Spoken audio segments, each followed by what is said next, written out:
दस्ताले news देख रहे सभी दर्शकों का स्वागत है और मैं हूं आपके साथ श्वेता राणा। पेश हैं आज के मुख्य समाचार। सबसे पहले शुरुआत करते हैं पंजाब से। पंजाब के मुख्यमंत्री कैप्टन अमरिंदर सिंह जल्द ही विधायकों के साथ एक अहम बैठक करेंगे। यह बैठक इसलिए अहम मानी जा रही है क्योंकि कांग्रेस सरकार में पिछले कुछ समय से घमासान मचा हुआ है तथा शंका जताई जा रही है कि मुख्यमंत्री इस ही मुद्दे पर विचार विमर्श कर सकते हैं। मुख्यमंत्री 26-27 मई को विधायकों के साथ बैठक करेंगे।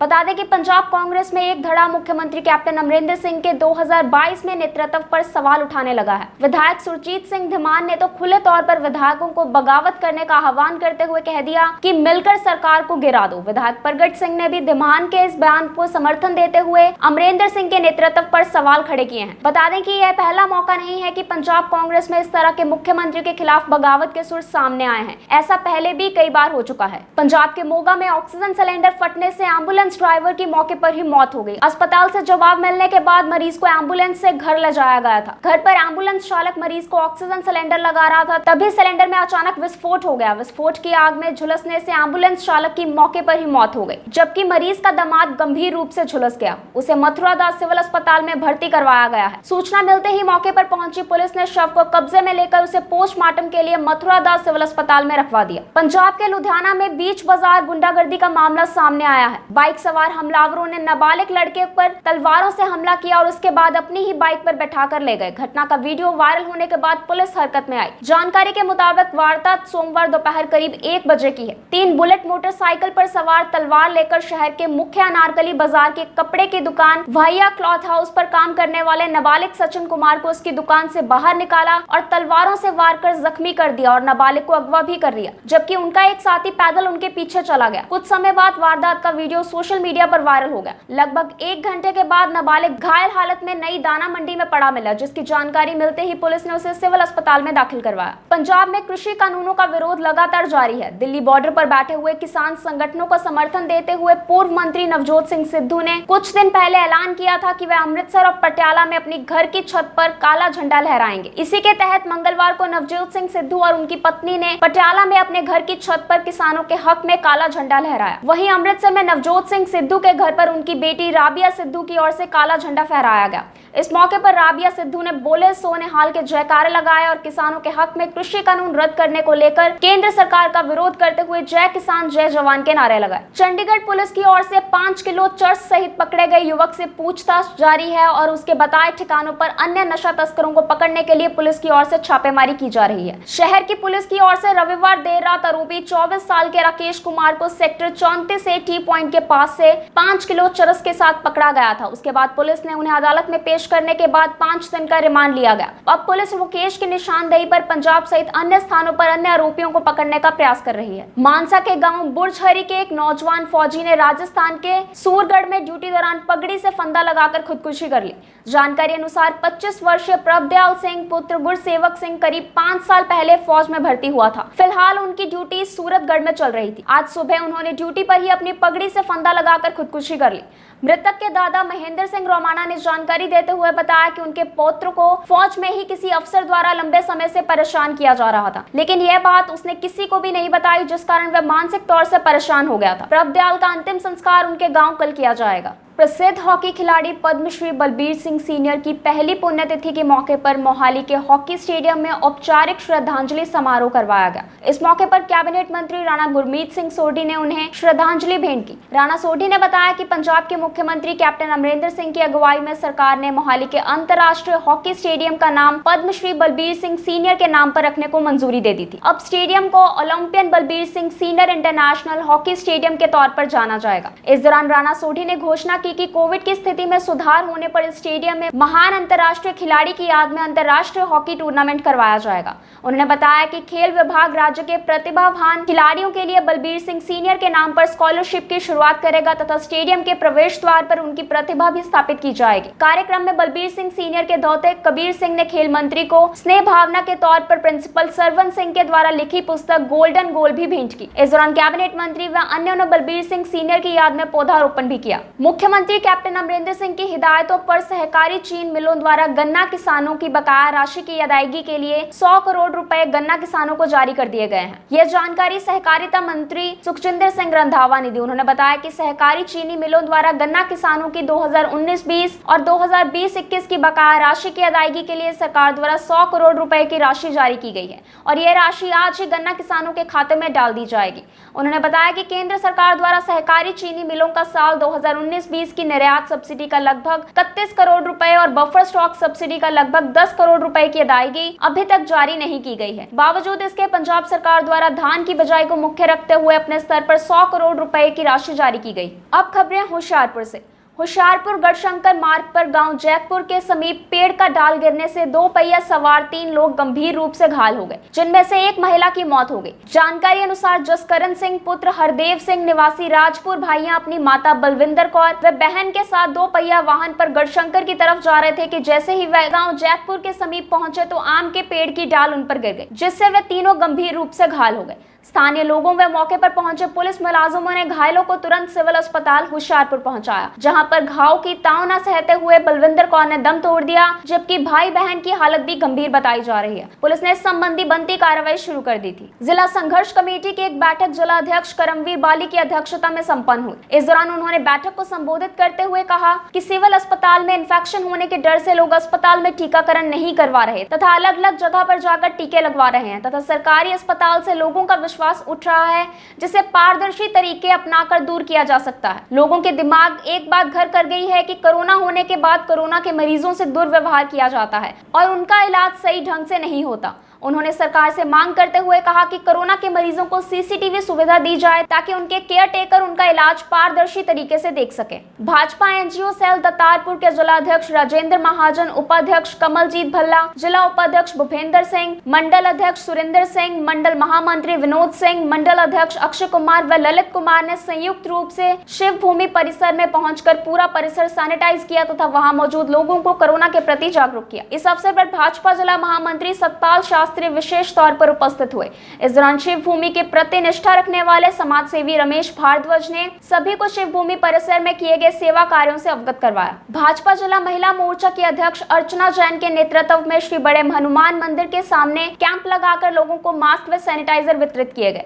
इस मौके पर आते जाते राहगीरों को मास्क तथा सैनिटाइजर बांटने के साथ साथ कोरोना बीमारी से बचने के लिए किए जाने वाले परहेजों से भी जागरूक करवाया गया तथा उन्हें जरूरत पड़ने पर ही घर से बाहर निकलने की अपील की। इस मौके पर तीक्ष्ण सूद ने कहा कि आज जो हमने कोरोना की दूसरी लहर में गिरावट का सुखद एहसास लेना शुरू किया है वह कोरोना संबंधी नियमों के पालन के कारण ही संभव हुआ है। उन्होंने कहा कि इस बीमारी को कोई भी हल्के में ना ले तथा नियमों का पालन करे। होशियारपुर शिवालिक एनक्लेव सोसाइटी की तरफ से प्रधान लवली पहलवान की अध्यक्षता में एसएसपी कार्यालय शहर के अलग अलग थानों नाकों पर मास्क व सैनिटाइजर बांटे गए। इस मौके पर प्रधान लवली पहलवान ने कहा कि उनकी टीम की तरफ से लोगों को कोविड के प्रति जागरूक करते हुए सैनिटाइजर व मास्क वितरित किए गए। उन्होंने लोगों से अपील की कि वे सरकार द्वारा दिए गए आदेशों का पालन करके प्रशासन का सहयोग करें। अजय रज रज गल्ला कीतियां ना परदेसी तुर चलिया गीत गाने वाले प्रसिद्ध गायक बलबीर तक्खी का 24 मई की शाम को होशियारपुर के एक निजी अस्पताल में निधन हो गया। बलबीर तक्खी ने सैकड़ों धार्मिक गीत गाए तथा उनके निधन से संगीत जगत में शोक की लहर है।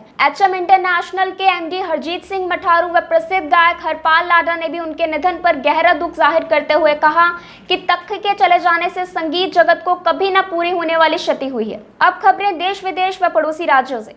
पंजाब नेशनल बैंक घोटाले का आरोपी भगौड़ा मेहुल चौकसी अब एंटीगुआ बाराबुडा से भी लापता बताया जा रहा है। पुलिस रविवार से चौकसी की तलाश कर रही है। चौकसी आखिरी बार रविवार शाम 5:15 बजे उसकी कार में देखा गया था। उसकी कार तो मिल गई लेकिन चौकसी का पता नहीं चल पा रहा। इस बारे में पुलिस ने उसके वकील को भी बता दिया है, लेकिन उसका कोई जवाब नहीं आया है।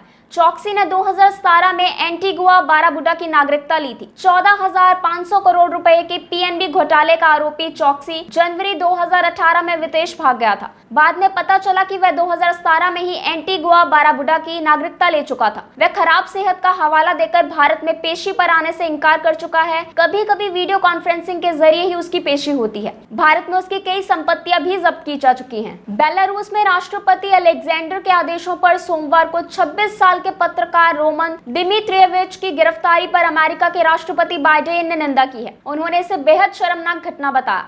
उन्होंने कहा कि दिमित्रिएविच ने कन्फेशन वीडियो दबाव में बनाया है। ये राजनीतिक असंतोष और प्रेस की स्वतंत्रता को लेकर अपमानजनक है। बाइडेन ने कहा कि अमेरिका उन देशों के साथ खड़ा है जो पत्रकार की रिहाई और साथ ही उन सैकड़ों कैदियों की रिहाई की मांग करते हैं जिन्हें लुकाशेंको के राज में गिरफ्तार कर रखा है।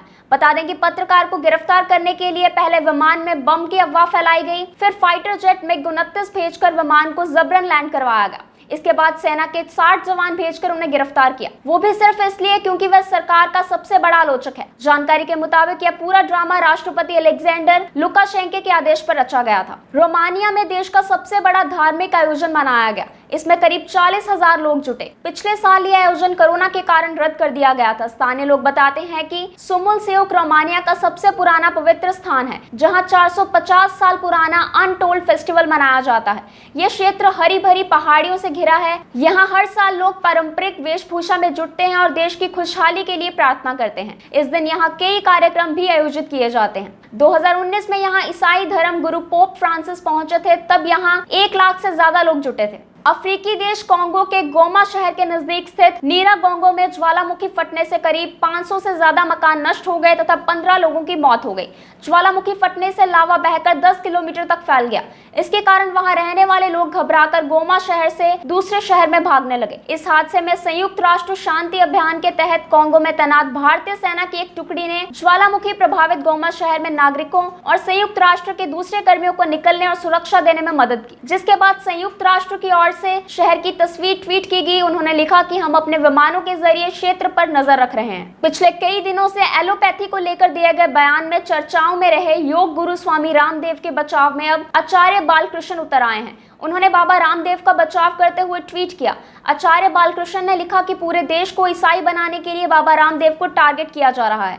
बाबा रामदेव को टारगेट कर आयुर्वेद को बदनाम किया जा रहा है। वहीं जब इस बयान पर जब आचार्य बालकृष्ण से बात की गई तो उन्होंने कहा कि उन्हें जो कहना था उन्होंने ट्वीट कर दिया है, बाकी कोई बात नहीं करनी है। छत्रसाल स्टेडियम में पहलवान सागर धनखड़ की हत्या के आरोप में गिरफ्तार किए गए ओलंपिक पदक विजेता सुशील कुमार और उसके साथी अजय उर्फ सुनील ने सागर की हत्या के पीछे सुशील के फ्लैट की बात बताई है। हालांकि पुलिस को यह बात कुछ हजम नहीं हो रही कि फ्लैट के किराए के लिए कोई किसी को इतना क्यों पीटेगा। बता दें कि सागर हत्याकांड की जांच अब क्राइम ब्रांच को सौंप दी गई है।